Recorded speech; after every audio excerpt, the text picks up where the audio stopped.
प्यारे दोस्तों, मैं दीपक फोगाट आप सबके बीच में आज यमक अलंकार की एक ऐसी शॉर्ट ट्रिक के माध्यम से क्लास लेकर आया हूं जिसमें आप ठीक 5 मिनट में समझ जाएंगे कि यमक अलंकार के जितने भी उदाहरण होते हैं, जितने भी भेद होते हैं, उनको आप कैसे ट्रिक्स के माध्यम से समझ सकते हैं। तो दोस्तों आइए स्टार्ट करते हैं। ट्रिक के माध्यम से इसको समझने का प्रयास करेंगे और ये पीडीएफ मेरी सारी इसी टेलीग्राम चैनल पर मिल जाती है। स्टार्ट करते हैं। यमक शब्द सबसे पहले हमें इसका अर्थ निकालना है। यमक को हम ट्विंस बोलते हैं। ट्विंस मतलब जुड़वा। जुड़वा क्या होते हैं? एक जैसे दो होते हैं। तो यहीं से इसकी प्रॉपर डेफिनेशन बनेगी कि जब काव्य में एक जैसे दो शब्द आते हैं, एक जैसे दो शब्द हो गए, ठीक है। और एक जैसे दो जो होते हैं ना, वो शब्द का रिपीटेशन होता है, जिसको हम बोलते हैं शब्द की आवृत्ति। जैसे आप लोगों ने कनक कनकते सोगनी वाला एग्जाम्पल सुना होगा। तो एक जैसे दो शब्द होते हैं और उन दोनों का अर्थ अलग अलग हो, ये आपकी प्रॉपर डेफिनेशन बनती है यमक अलंकार की, ठीक है। यहां से डेफिनेशन हमारी इस शब्द का अर्थ निकालने पर निकल जाती है। किसी भी शब्द का आप अर्थ निकालकर उसकी डेफिनेशन इजीली बना सकते हो। इसके आगे चलेंगे। यमक अलंकार के दो भेद होते हैं, एक होता है अभंग पद यमक, दूसरा होता है सबंग पद यमक। सबंग पद का दूसरा नाम भंग पद यमक भी होता है, ठीक है। इन दोनों भेद को हम कैसे पहचानेंगे, 1 मिनट में आपको समझाता हूं। देखो आगे आ जाओ। यमक शब्द का अर्थ होता है एक जैसे दो, पद शब्द का अर्थ होता है शब्द, और जो भंग है उसको हम कहते हैं अलग, और मतलब होता है नहीं। तो ये कह रहे हैं कि एक जैसे दो शब्द जब अलग न लिखे हुए हों, तो जब कोई चीज अलग नहीं है तो क्या दोनों पास पास हो सकते हैं? क्या? यस, हो सकते हैं। जो चीज अलग नहीं है वो दोनों पास पास हैं। जैसे ये दो शब्द लिखे हुए हैं एक जैसे, कनक और कनक, तो दोनों ही शब्द जो लिखे गए हैं वो पास पास लिखे गए हैं, और दोनों के अर्थ क्या होंगे? अलग अलग होंगे। इस कनक शब्द का अर्थ निकलता है खाने के अकॉर्डिंग, ये बनता है धतूरा।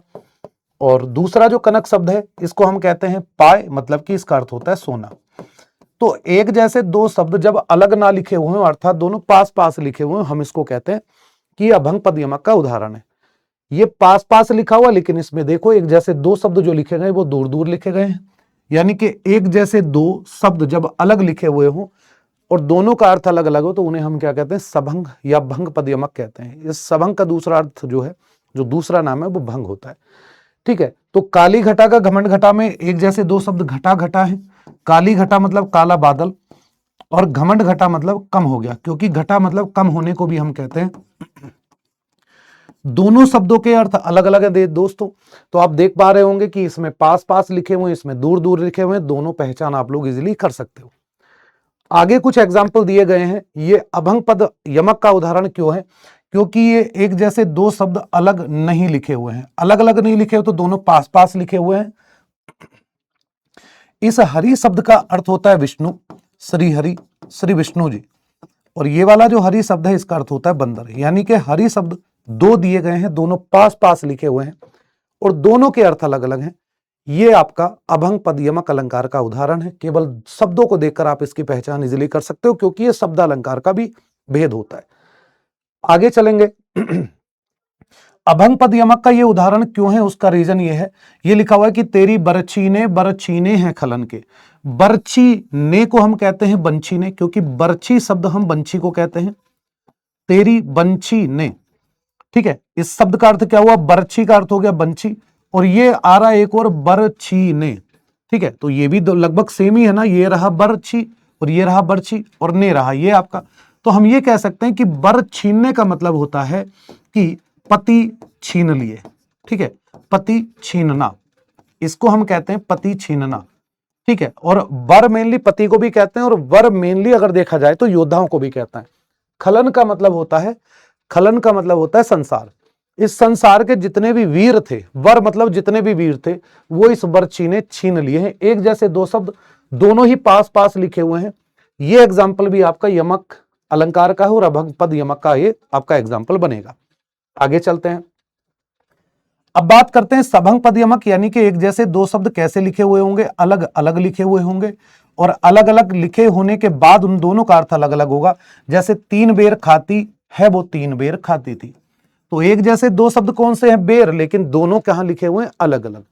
दोनों में से किसी का भी अर्थ कहीं भी लिख सकते हो। हालांकि इसका अर्थ जो है वो बेर एक फल है जो हम खाते हैं, और बेर मतलब बार है। 3 बेर को 3 बार खा रही है, तो एक बेर को कितनी बार खाएगी? एक बार खाएगी। दोनों का अर्थ अलग अलग है, दोनों अलग अलग भी लिखे हुए हैं। ये आपका सबंग या भंग पद यमक का उदाहरण है। आगे चलते हैं। सबंग पद यमक का एक और उदाहरण है कि तू मोहन के उर्वशी, उर्वशी उर बसी मतलब कि सीने में बसी हुई है, मन में बसी हुई है, सीने में बसी, सीने में बसी, बसी मतलब बसना, और उर्वशी है उर्वशी समान। आप देखोगे ना तो इन दोनों शब्दों को अगर आप मिलाओगे तो ये वाला इसके जैसा शब्द आपको यहां पर भी मिल रहा है। ये जो है उर्वशी की बात कर रहा है, उर्वशी की बात कर रहा है, यानी कि तू उर्वशी है उर्वशी समान, यानी कि सीने में बसी हुई है लेकिन उर्वशी के समान है, उर्वशी के जैसी है। जो रंभा मेनका उर्वशी है उनके जैसी है। तो एक जैसे दो शब्द दोनों अलग अलग, अलग अलग क्यों है? क्योंकि बीच में एक शब्द और आ गया। तो अलग अलग लिखने के कारण ये सभंग या भंगपद यमक के उदाहरण बन जाते हैं। आगे चलते हैं। इस क्वेश्चन का आप लोग आंसर कर देना। उम्मीद करता हूं आप लोग इन एग्जाम्पल के माध्यम से इजीली समझ गए होंगे कि जो यमक अलंकार है उसकी पहचान कैसे करनी होती है। ये सारी पीडीएफ और सारी क्लासेस मेरी इस टेलीग्राम चैनल पर आपको पीडीएफ मिलती है। एक्स्ट्रा नोट्स 3000 क्वेश्चन लगभग फ्री में डले हुए हैं। इसी टेलीग्राम चैनल पर ज्वाइन करो और आनंद लो। बहुत बहुत धन्यवाद। उम्मीद करता हूं ये ट्रिक और ये कंसेप्ट आपको समझ में आए होंगे। अगली क्लास, अगला ट्रिक, अगला कंसेप्ट आपको बहुत जल्दी मिल जाएगा। मिलते हैं अगले सेशन में। सही बच्चों को नमस्कार।